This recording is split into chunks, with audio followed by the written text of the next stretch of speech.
नमस्कार मेरे प्यारे प्यारे बच्चों, स्वागत है आप सभी लोगों का। हार्दिक अभिनंदन। सरस्वती माता का नाम लेके आज की क्लास चालू करता हूं।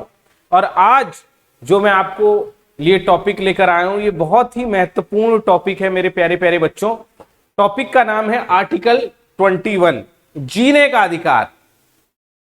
जीने का अधिकार। आपको पता ही है मेरे प्यारे प्यारे बच्चों कि हमारे यहां पर फंडामेंटल राइट्स दिए गए हैं। फंडामेंटल राइट्स एक टाइम ऐसा था अंग्रेजों के टाइम में, at the time of britisher, और या उससे पहले भी आप जाएंगे तो मोनार्क, राजा महाराजे लोगों को अधिकार नहीं देते थे। इसके अंदर ध्यान रखिएगा, मैं सारे केस लॉज और आर्टिकल 21 की जितनी भी बड़ी व्याख्या है मैं सारी की सारी आपके सामने प्रेजेंट करूंगा। तो आप ध्यान से सुनिएगा, समझिएगा, केस लॉस को समझिएगा, इनकी बारीकियों को समझिएगा और एंजॉय और अप्रिशिएट कीजिएगा कि भविष्य में भी ऐसी चीजें आपके लिए हो सकती हैं। तो ध्यान से सुनिएगा कि ब्रिटिशर्स और मोनार्क के टाइम में लोगों को न रहने का अधिकार था, न धर्म पूजने का अधिकार था, ना ही किसी अन्य चीज का अधिकार था। जॉन लॉक, जो कि फेमस फिलोसफर हुआ, उसने डेमोक्रेसी की नींव ही इस पर डाली थी कि एक आदमी को जीना, प्रकृति ने उसको जीवन दिया है।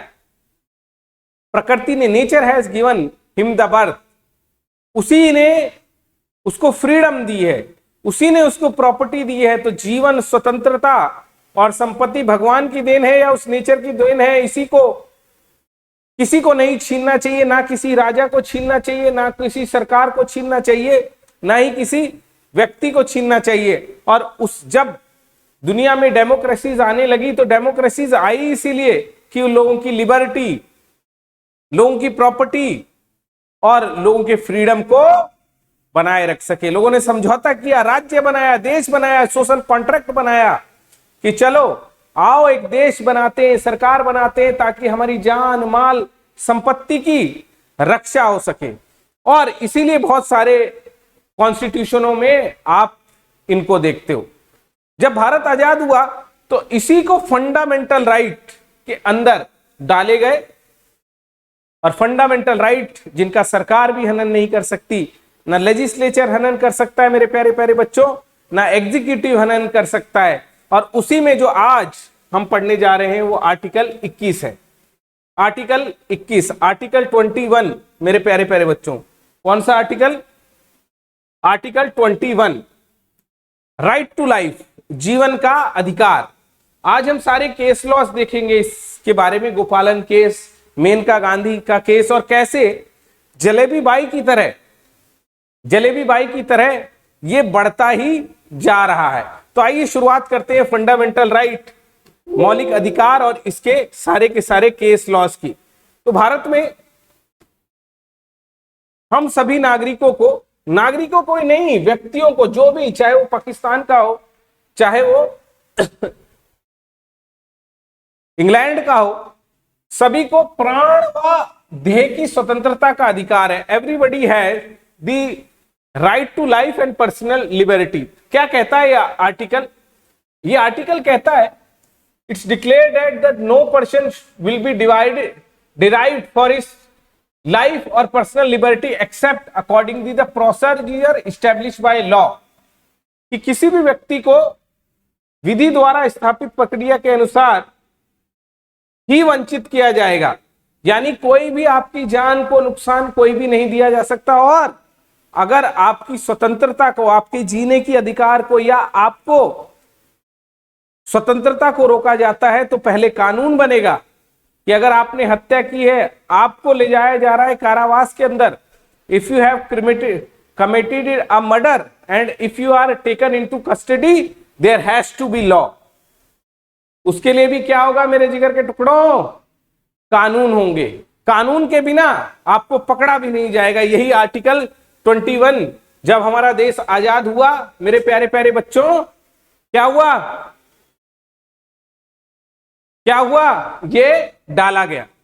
अब ये चलता रहा और आज की डेट में आप देखते हैं शादी का अधिकार, राइट टू मैरिज, कैदियों का अधिकार, पर्यावरण के अधिकार, इन्वायरमेंट के लॉ, मथुरा में ताजमहल पीला पड़ रहा है उसका अधिकार, दिल्ली के अंदर सीएनजी की बसें चलेंगी, पेट्रोल की बसें नहीं चलेंगी, नदियों को साफ करना, ये लोगों के जीवन के अधिकार में ही सम्मिलित किया गया है। ये कैसे हुआ जरा देखते हैं, सारे के सारे केस लेस हम देखते हैं। तो सबसे पहले ये लाइन लिख दी गई कि किसी भी व्यक्ति के जीवन की स्वतंत्रता को क्या नहीं, बिना किसी कानून के हटाया नहीं जाएगा। तो फर्स्ट केस मेरे जिगर के टुकड़ों कौन सा आया इसमें कि भाई प्राण और देह की स्वतंत्रता का मतलब क्या होता है?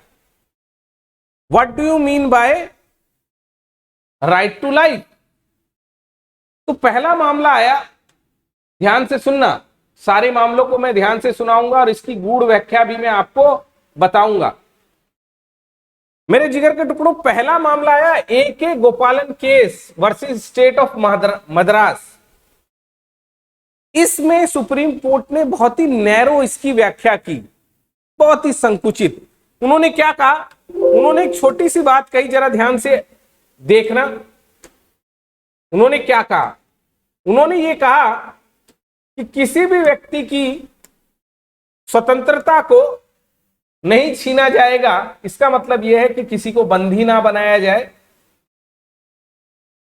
बॉन्डेज ना बनाया जाए और किसी को किल ना किया जाए, मारा ना जाए। इतना ही है जीवन के स्वतंत्रता का अधिकार कि लोगों किसी को हानि ना पहुंचाई जाए।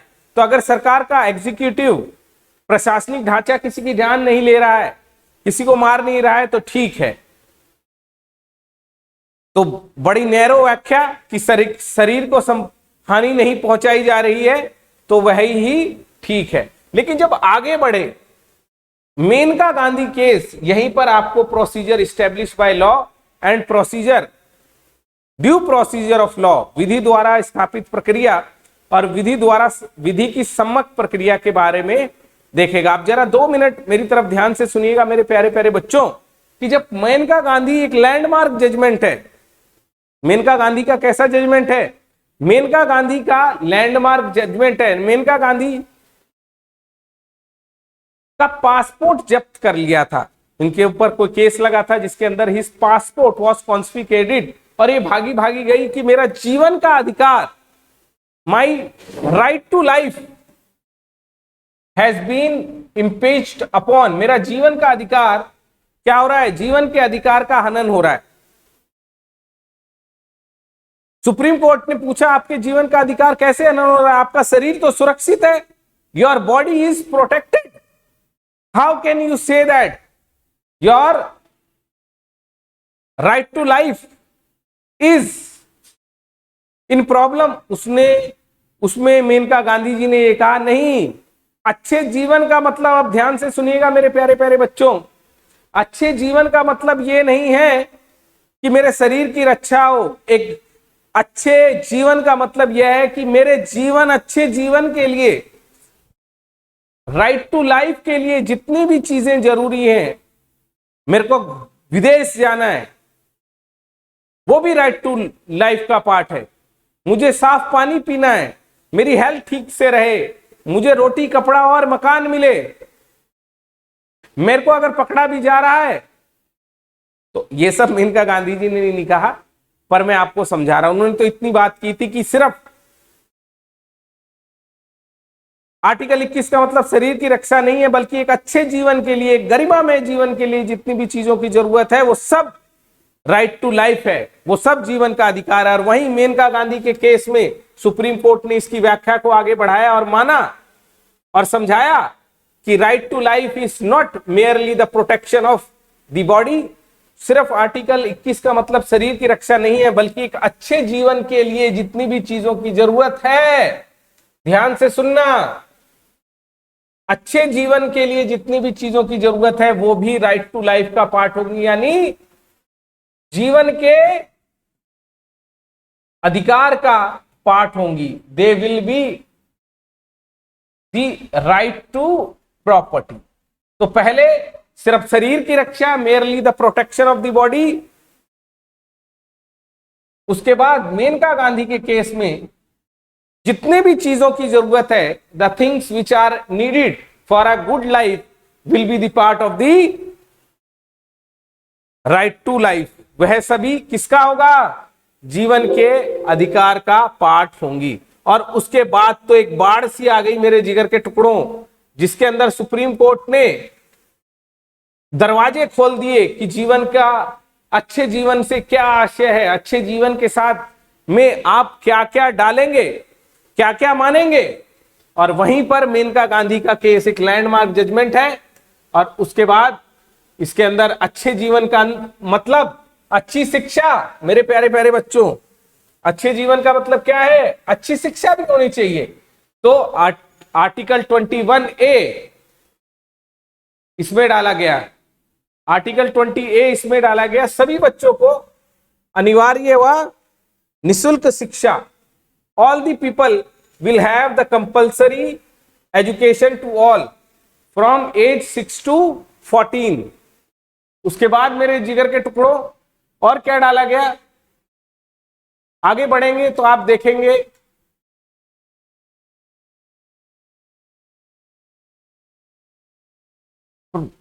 जब इसकी और बहुत सारे केसेस हुए। कुछ केसेस के नाम मैं आपको, फेमस केसेस के नाम यहां पर आपको दिखा देता हूं। पहला गोपालन और मद्रास। यहां तो आपने देखा ही था कि इट वॉज अ नैरो व्याख्या, जिसमें ये बोला गया केवल एग्जीक्यूटिव एक्शन के खिलाफ ही क्या होगा?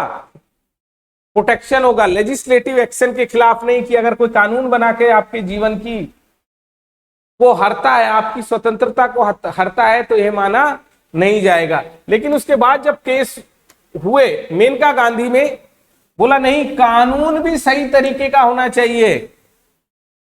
अगर सरकार गलत कानून बना देती है, जैसे अंग्रेजों के टाइम में, गांधी जी के टाइम में, मेरे प्यारे प्यारे बच्चों, at the time of Gandhi, उनके ऊपर 124A 124A लगाकर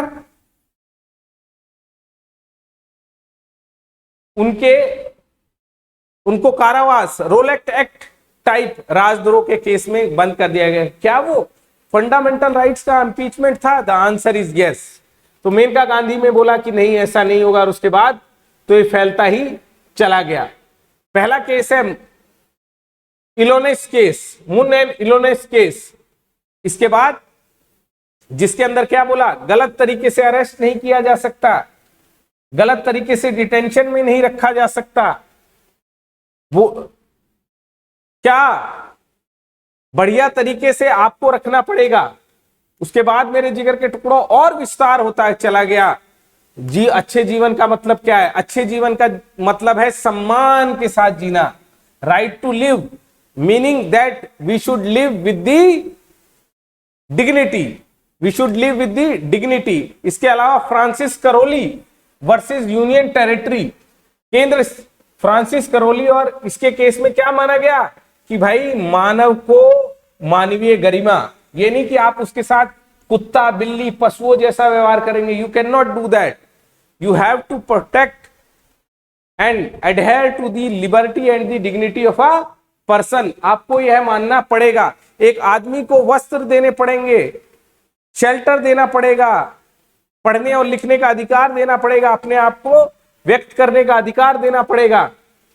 फेमस विशाखा गाइडलाइन मेरे बच्चों, कौन सी गाइडलाइन? विशाखा गाइडलाइन। स्त्रियों को जब आप ऑफिसेज में रखते हैं तो वहां भी उनका हरासमेंट नहीं होना चाहिए। उसके लिए सुप्रीम कोर्ट ने खुद ही विशाखा गाइडलाइन बनाई मेरे जिगर के टुकड़ों। विशाखा गाइडलाइन बनाई कि भाई अगर वो अच्छा जीवन जीना चाहती हैं तो वहां पर भी उनको अच्छा जीवन जीने की आजादी होनी चाहिए। तो विशाखा महिलाओं के लिए जीवन का अधिकार में ही डाला गया मेरे जिगर के टुकड़ों कि कार्यस्थल पर कोई हरासमेंट नहीं होगा, एक महिला को उचित तरीके से जीवन का अधिकार होगा। उसके बाद महिलाओं का उत्पीड़न, स्वच्छ पर्यावरण, इसको लेकर तो बहुत सारे केसेस हुए। दिल्ली में बसें हटाई गई, दिल्ली में क्या हुआ, बसेस हटाई गई, बसों को जो पुरानी बसें थी 15-15 साल की, 10 साल की, उनको हटाया गया। वेल्लोर वर्सेस वेलफेयर फोरम, इसके अंदर इंडस्ट्री को लेकर चीजें आई जो प्रदूषण कर रही थी, उनको जानने का अधिकार, जो फेमस राइट टू लाइफ का एक्ट है मेरे जिगर के टुकड़ों, राइट टू इंफॉर्मेशन, कि एक आदमी अपना जीवन तभी सही तरीके से जी सकता है जब उसको सारी चीजों के बारे में सूचना हो। तो कहां आपने देखा गोपालन केस में एक नैरो व्याख्या थी, लेकिन अब सुप्रीम कोर्ट ने ड्यू प्रोसेस ऑफ लॉ का सहारा लेकर क्या हुआ, बढ़ाता चला गया कि अच्छे जीवन के लिए जानने का हक भी चाहिए। बंदी सुनील बत्रा का फेमस केस है कि अगर किसी आदमी को कैद खाने में भी रखा जा रहा है, if somebody has been imprisoned, वहां पर भी उस व्यक्ति के कुछ अधिकार होने चाहिए। A person should have some right, some right. Sunil Batra, वहां भी आपको अमानवीय व्यवहार नहीं कर सकते, आप वहां पर भी उसके साथ अमानवीय व्यवहार नहीं कर सकते। अवैध हिरासत का अधिकार, आप गलत तरीके से हिरासत में नहीं दे सकते, डीके बसु का केस है। ऐसे ही राइट टू लीगल एड, किसी को भी पकड़ा जाता है तो आप उसको वकील देंगे, इसके लिए हमने आगे जाके नालसा एक्ट भी बनाया। और फेमस केस है जो आप बार बार देखते हैं, किताबों में लिखा रहता है, हुसैन खातूनहारा स्टेट ऑफ बिहार। अभी राजीव गांधी के हत्यारे, आपने फेमस खबर सुनी होगी कि राजीव गांधी के हत्यारे को भी फांसी लगने वाली थी, लेकिन बहुत लंबे टाइम पर यह याचिका राष्ट्रपति के पास पेंडिंग थी, it was pending before the president. तो वहां क्या हुआ, उसको छोड़ दिया गया। क्या हुआ, उनको छोड़ दिया गया कि डिले से आप मौत की सजा भी नहीं दे सकते। फेमस केस है ये, किसके तहत सुप्रीम कोर्ट ने इसकी व्याख्या की, राइट टू लाइफ, जीवन का अधिकार। इसके अलावा स्पीडी ट्रायल, अभी मैंने बताया कि स्पीडी ट्रायल भी होना चाहिए और डिले नहीं होना चाहिए किसी भी उसके अंदर। मुआवजे का अधिकार, द आंसर इज यस। तो बहुत सारे cases, right to privacy, right to privacy, इसके ऊपर मैं एक सेपरेट वीडियो आपके लिए बनाऊंगा कि एक आदमी का अगर एक निजी जीवन है, वो अपने कमरे में बैठ के क्या सुनता है, क्या खाता है, किससे बात करता है, क्या उसका सेक्सुअल ओरिएंटेशन है, यह किसी भी सरकार को फोन टेप नहीं करेगा, कुछ नहीं करेगा, उसको अपने हिसाब से जीवन जीने का अधिकार होगा। तो और ये फेमस कौन सा केस था मेरे जिगर के टुकड़ों, the famous case is KS. Puttaswamy case. He was a retired जज, उन्होंने आधार का केस इसी पर बेस था और राइट टू प्राइवेसी वहां पर आया। तो मेरे जिगर के टुकड़ों, अब इन सब चीजों पर विवाद चल रहा है कि क्या एक आदमी को मरने का अधिकार भी होना चाहिए। तो हाँ जी, पैसिव यूथनेशिया भारत में मान लिया गया है। फेमस केस कि क्या अपने लाइफ पार्टनर को चुनने का अधिकार भी एक जीवन का अधिकार है। हाँ, अच्छे जीवन का मतलब सिर्फ कैदी बनना नहीं है, अच्छे जीवन का मतलब है जो कुछ भी इसके अंदर आएगा वो सब माना जाएगा। और इसकी व्याख्या सुप्रीम कोर्ट ने ड्यू प्रोसेस ऑफ लॉ, विधि द्वारा स्थापित प्रक्रिया के तहत बढ़ाती चली गई है। और अब right to choose the life partner is also a fundamental right. Right to choose partner is also a fundamental right. तो मैंने आपको क्या बताया, मैंने आर्टिकल 21 की आज व्याख्या की, जिसमें मैंने बताया कि एक आर्टिकल हमारे यहां लिखा था कि सबको जीवन का अधिकार होगा, और उसी के तहत ये देखिए, right to marriage is a fundamental right. मैंने आपको बताया कि फंडामेंटल राइट है आर्टिकल 21, जिसकी पहले एक नैरो व्याख्या थी कि भाई कोई एग्जीक्यूटिव, कोई कार्यपालिका किसी को बंदी नहीं बना सकती, यानी जीवन के अधिकार का मतलब है सिर्फ शरीर की रक्षा। लेकिन Maneka Gandhi case famous case है 1978 का, उसके बाद सुप्रीम कोर्ट ने वहां पर छोड़ दिया सब चीजों को और अमेरिका का एक प्रोसेस उन्होंने लिया जिसको ड्यू प्रोसेस ऑफ लॉ, कि कानून भी सही से बनने चाहिए, कानून से भी व्यक्ति के जीवन की स्वतंत्रता को हनन नहीं किया जा सकता। Right to life is merely not the protection of the body but all the other things which are required for a good dignified life will also be a part of right to life। कि जीवन की स्वतंत्रता का मतलब केवल स्वतंत्रता नहीं बल्कि बहुत सारी ऐसी चीजें हैं जिससे एक सम्मानीय जीवन होगा। और फिर हमने केस देखे, सुनील बत्रा का केस, खातून आरा का केस, स्पीडी ट्रायल का केस, अपराधी के साथ सही का केस, हथकड़ी ना लगाने का केस, डिले, फांसी की डिले ना हो, ऐसे right to information, right to education, रोटी कपड़ा और मकान का केस, और फिर अभी पुट्टा स्वामी का केस कि सुप्रीम कोर्ट ने बार बार व्याख्या करके ये बताया कि कौन कौन से केस राइट टू लाइफ के, कौन कौन से विषय राइट टू लाइफ के साथ जुड़ेंगे। और आज भी मेरे जिगर के टुकड़ों बहुत सारे विषय हैं जो दिनों दिन जुड़ते चले आ रहे हैं। तो मैं ये आशा करता हूं कि राइट टू लाइफ के बारे में, जो कि एक फंडामेंटल राइट्स है, बहुत सारी इंफॉर्मेशन आपको क्लियर हुई होंगी। ऐसे ही वीडियो मैं आपके लिए बनाता रहूंगा। प्लीज आप चैनल को लाइक कीजिए, सब्सक्राइब कीजिए और अपने सारे दोस्तों में जो गुड क्वालिटी एजुकेशन पा रहे हैं उनमें शेयर कर दीजिए।